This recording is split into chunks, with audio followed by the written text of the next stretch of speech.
man.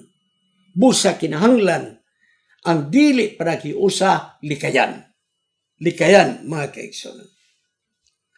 Kaya dili panagkaiusa, mao ni ang makahatag sa mga tao nga wala sila gugma nga mutuo sa atong maayong balita. Nga naman, wa man ta magkaiusa. Ano nila, kawatak-watak gani sila, moapil ta nilang gubot niya. Gipasantop ni Ginoong nga magkaiusag yun ang mga katawhan. Maingon nga si Ginoong nagkaiusa sa nagpadala kaniya nining yuta.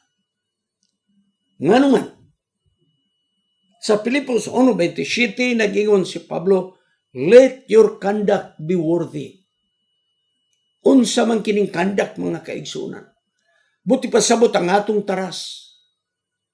Dili lamang taras nga unsa kundi buti pasabot ni Apostol Pablo nga atong pagkinabuhi nga kita mga lumulupyo citizen sa ginarya sa langit, dili dinhi sa yuta.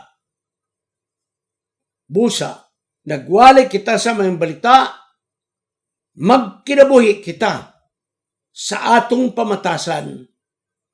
Nga ni apa kita sa yuta, pero ang batasan daw langit no na kita nga mga lumulupyo. Ang mga lumulupyo sa ginharan sa Dios, ang citizen, kinahanglan magabuhat unsay matarong, mahigugmas kaluoy ug magalakaw nga mapainubsanon diha sa Dios. Micah 6:8. Ang atong gikumbate ni Igsoon, atong giatake mo ang disunity. Kinahanglan Igsoon ang atong pagkinabuhi. Mura ba nga kita mga residente na sa langit? Mohinungdan nga mawala na ang disunity. Kay kung kita magabuhat sa matarong, gugmag kaluoy, magalakaw nga mapainubsanon diha sa Dios, nanigsoon atong mabatnan ang panaghiusa. Inay nga kita masuko ngadto sa mga tawo nga nagbuhat og dili may ngadto kanato. Ang atong buhaton mo, atong pangutanon, atong kaugalingon sa unsang pamaagi nga kita mahimong mahigugmaon nini mga tawhana nga nagdaot kanato. Unsaon na to pagkamaluluyon ngadto kanila? Unsaon na to pagkamatinabangon ngadto kanila? Unsaon na to pagkapainubsanon sa ato mga sa Dios ngadto ni mga tao nga mosalikway kanato tungod sa mensahe. Sa makadagan Igsoon, ang dili panagiusa sa iglesia tungod kay adunay garbo. Paminaw kamo Igsoon, di nato mabatnan ang panagiusa sa iglesia tungod kay ang uban kanato adunay garbo gyud. Mao nga nagingon Igsoon si Ellen G. White, Testimonies for the Church, Volume 5, pages 240-41. Ang garbo mong kalibutanon nga ambisyon nga imong ginapalangga og ang Espiritu ni Kristo mobiya kanimo. Ug unya sa diyang mobiya ang Espiritu ni Kristo, mupuli Igsoon ang panagkabahin-bahin. Mupuli. Ug unya ang iglesia magmaluyahon. Maingon man Igsoon nga yawa ang iyang estratehiya sama na sa atong nadungog, ang ginaingon divide and conquer. Magsimilya ang yawa ni ining iglesia aron magkabahin-bahin. Og sadya nga magkabahin-bahin na magmadaugon ang yawa, mga kaigsunan. Kinindili panaghiusa kamatayon ang padulngan niini, mga kaigsunan. Kaya nagingon ng Marcos 3:5, kung ang balay nagkabahin-bahin, diya siyang kaugalingon na ang balay dili makabarug. Ang panagiusa sa iglesia Kinahanglan igsuon ato yung ipasanto sa matag iglesia din kita nasako. Nganuman, kay kung naatay panaghiusa, ang pagwalay sa may balita sa tanang kanasuran, tanang mga katawan, ato nang mabuhat. Naisuo sa Dios Pinadag 14:6, ipawalay ang may balita. Kung magkahiusang iglesia mga igsunan, masayon magdala sa may balita. So ano ay tutulo igsoon nga atong bantayan? Ang pagwali o ang misay nga atong dadon dahil ang panaghiusa. Niya na nga atong iwali ang misay sa tulo ka mga manlunda, Pinadag 14. Mo ang atong iwali. Mo ang atong message. Unsa mo na itong message atong iwali. Ug unya aron kini magmalampuson kinahanglan maghiusa ang iglesia. So nining tutulo pagmantala nining misahe ug adunay panaghiusa nan igsoon makabot nato ang katumanan sa Pinadag 14 nga dad-on ang misahe sa tulo ka manlula kung magkahiusa ang iglesia. Kung magkahiusa ang iglesia sa pagwalis may balita, ang yawa igsoon mapildi. Mapildi mga kaigsoon. Nganuman, kaya ang atong pagtubuhi, wa kini niya mapatay. Ug unya mga kaigsonan, ang mga sumusunod, ang kaayo mo ilang madawat, unang Pedro 3:13. Sa diya nga magkahiusang iglesia, magdala sa mensahe, magawali sa mayong balita, walay gahom ang yawa sa pagbabag sa kamatuoran nga atong dadon mga kaigsonan. Igsoon, ang kalisdanan, perwisyo, kinabuhi, dili mo tawad, bisan pang taong matarong. Kay si Job, nagyan na Job 1:1, blameless and upright, and one who feared God and shunned evil. Walay kasaway. Tarong. Mahadlokon sa Dios. Ug nagsalikoy sa dautan. Apan si Job mga kaigsunan, wala sa lui sa mga kasakit. Nawala ang iyang kabtangan. Nangamatay nga mga anak, mga kaigsunan. Unyang iyang asawa, nagpadiskuryo pagyud kaniya. O natakbuyan pagyud sa sakit, mga kaigsunan. Ang damo na to atong kaugalingon. Kaya ang tao nga matarong, dili exempted sa mga kasakit, mga kaigsunan. Apan ang ato lang kalipay, makabarug kita, sama kang Job, mga kaigsunan. Kitang tanan adunay mga kasakit. Kitang tanan adunay mga pagdaog-daog nga atong nagyan. Kitang tanan adunay mga pagbiay-biay nga atong nagyan. Daghan mga kaigsunan. Apan luyo na ining tanan mga kaigsunan.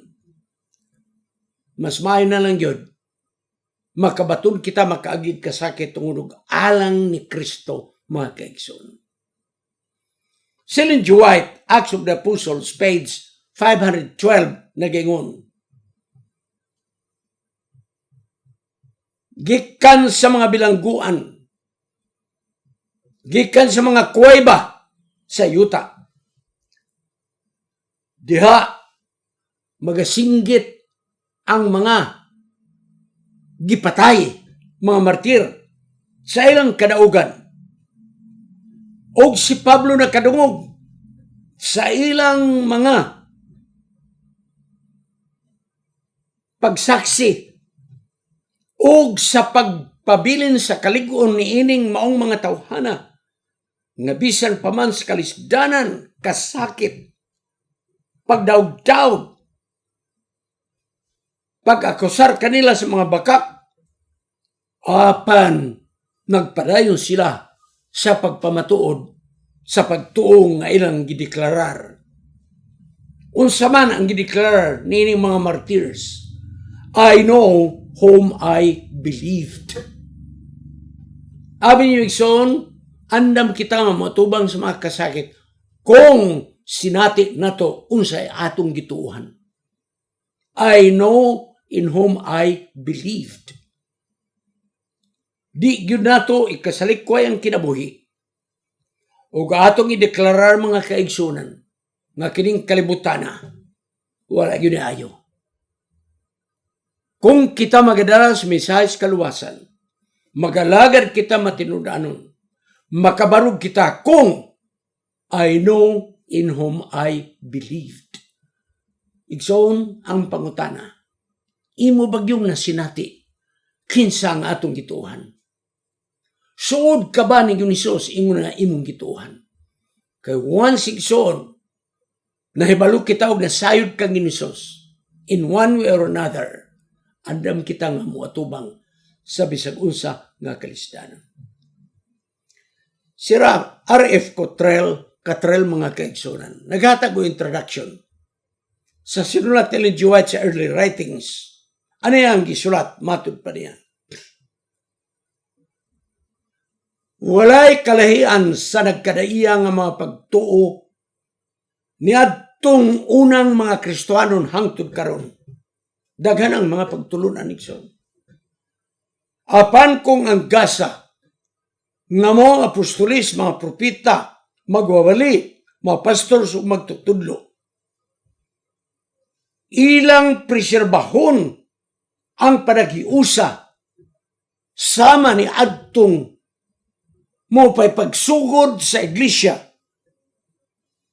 dako ang atong mahimo nga magpabilin ang pagkinabuhi sa iglesia kung atong buhaton ang panagiusa sama sa unang panahon.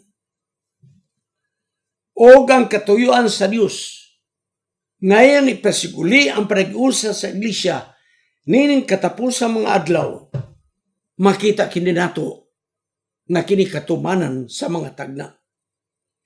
Og iyang gatagang kitawag kasiguruan nga ang magbalantay magkakita mataog mata kung si Hesus moadto na sa Zion. Kita nga mga watchmen, gitawag kita mga watchmen. Og sa pagtanaw ni mga butang ebidensya kayo, mamahingpit ang kahimtang sa iglesia nga kinidaan ang gitagna alang sa umaabot og ang mga gasa mga kaigsunan, gasa sa unsa nga gibuhat sa mga apostolis, mga pastor, mga magtutudlo nga magkausa ang iglesia, ang katuyuan ni natuman mga kaigsunan. Sigson, to live with Christ, to die with Christ is gain. Ato lamang kini makabot kung magkaiusa ang iglesia sa pagdala sa mensahe sa kaluwasan. Moadto na tayo igsoon sa sumada na sa atong leksyon. Si Pablo gisulti na niya ang kamatuoran unsay mahitabo sa unahan. Nga kung kita magdala sa mensahe sa kaluwasan, magawali sa maayong balita, og musunod ni Hesus, iyon ni Pablo, Bartolina, prisuhan, mga budal, kagutom, nagahulat kaninyo nga kamo mga sumusunod ni Kristo. Gipasidan ang data ni Apostol Pablo. Mao nga ang atong pagkabuhi diha ni Kristo. Mao ni ang atong pagbuhat sa mga bulaton nga gibilin ni Hesus. Bisag unsay mahitabo kanato, magapadayon kita sa pagbuhat. That is to live for Christ. Ang pagkinabuhi alang ni Kristo, mo ang pagbarug sa kamatuoran, ang pagwali sa kamatuoran. Kung ato ning buhaton mga kaigsunan, dili kini mahimong kawang alang kanato. Kay kung andam kita matubang sa bisag unsa nga mga paghitabo, ang Dios maghatag kanatog kusog, kaisog, sa pagatubang sa mga kalisdanan. Matuta sa kadong punto. Ang pagkamatay, ginansya. Kana, kung namatay kita nga nagabuhat sa pagkamatarong, kung namatay kita nga nagabuhat sa pagmensahe sa mayong balita, ginansya kini, kaya doon na kita kinabuhi nga nagpaluyo sa kamatayon.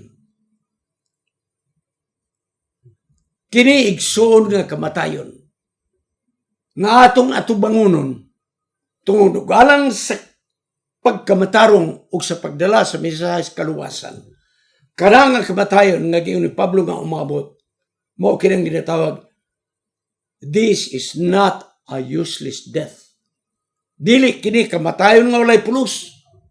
Sabi na namatay sa mga paghubog-hubog, namatay sa sugalan, walay pulos. Apang kita nagabuhat ni Kristo, that death is not a useless death. Ang kamatayon nga ginansya mga kaigsunan, ginansya. Tungod kay siya nga namatay sa pagbarug sa kamaturan o pagmisahe sa kaluwasan, inigbudyo na sa trumpita sa pagbalik ni Kristo. Ang tanan nga namatay diha ni Kristo, mabanhaw. Busang pagkamatay alang ni Kristo, dili kini mamahimong kawang, kaya naghatag kini kanato og kahigayunan nga kita makabaton og pagkabanhaw sa eternidad. Busa moadto kita sa practical application. Mabuhi alang ni Kristo. Magabuhat alang ni Kristo. Magawalis man balita. Magkinabuhi sa pagkamatarong. Mamatay ginansya. Namatay kita di as buhat.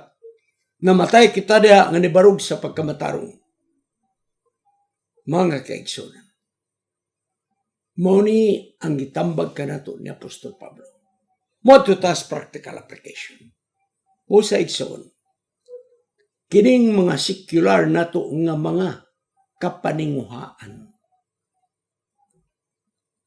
Di nato imadala sa lubnganan. Kini atong pagpangabudlay nga malimot na tas pag-alagad. Gibuhos nato ang tanang panahon sa pagpangitag sa lapi, kadungganan, katungdanan ug uban pa. Di nato ni madala sa lubnganan. Kining atong pagpaninguha ngayon tanon, igsoon, magbulag ni sa diha nga ilubong ng tao nga naninguha alang ni ining butang sa kalibutan. Winungdan igsoon si Hari Solomon. Tapos niya na agian ang tanang iyang gikinahanglan sa kalibutan. Salapi, babae, pagkaon, musika, budlawan, ug uban pa. O ni sangko ra gayud. Ngayon siya sa Ecclesiastes 1:2. Vanity of vanities, saith the preacher. Vanity of vanities, all is vanity. Kining magwawali mao si Hari Solomon. Kakawangan sa mga kakawangan, ang tanan mga kakawangan. Ang tanang posisyon ni Solomon, na ako nang naisgutan, nagiyo sa Hari Solomon, kakawangan ang tanan. Versikulo 4. Og ako milingi o ako nakita ang ako mga binuhatan, ilalom sa adlaw og tanawa, kakawangan, og nakahatag og kalibog sa akong espiritu.